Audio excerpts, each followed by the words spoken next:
بسم اللہ الرحمن الرحیم۔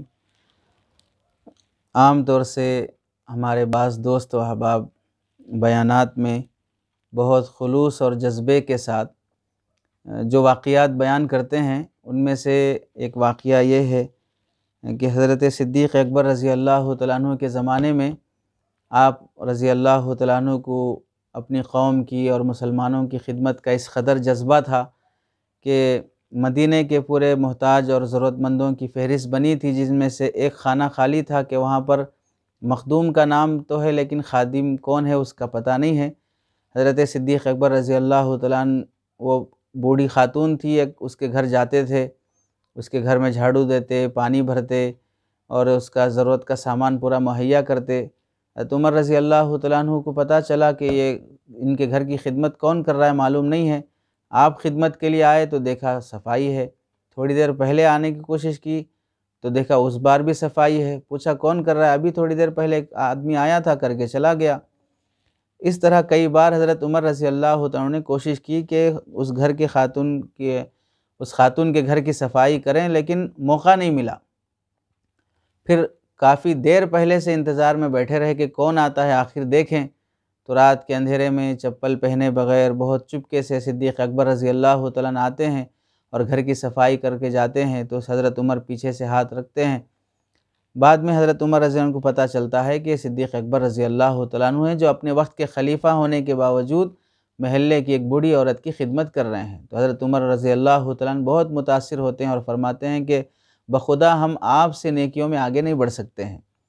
بعد میں صدیق اکبر رضی اللہ تعالیٰ عنہ کی وفات کے بعد حضرت عمر رضی اللہ تعالیٰ عنہ خدمت کے لیے جاتے ہیں اور نوالا اس بوڑھی عورت کے منہ میں رکھتے ہیں تو وہ رو پڑتی ہے کہ لگتا ہے کہ میرے جو اصل خادم تھے ان کا انتقال ہو گیا۔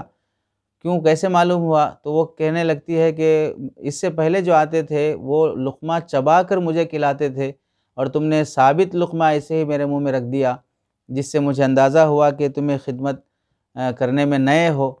اس طرح کا واقعہ خدمت خلق کو بتانے کے لیے یا صحابہ کے اخلاق کو بتانے کے لیے بیانات میں بولا جاتا ہے، اور بعض حضرات اسے تحریر میں بھی لکھتے ہیں۔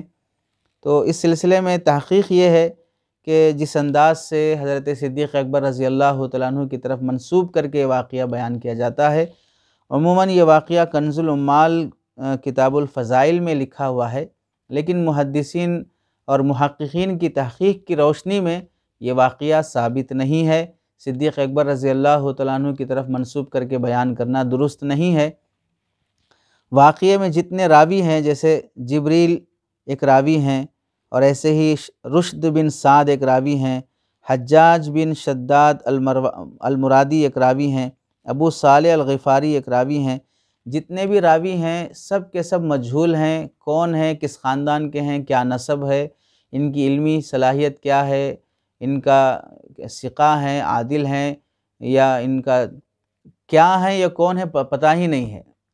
یعنی ایک طرح کی من گھڑت واقعہ اور من گھڑت روایت ہے، اسے بیانات میں بولنا درست نہیں ہے۔ اس کی سند بھی ثابت نہیں ہے۔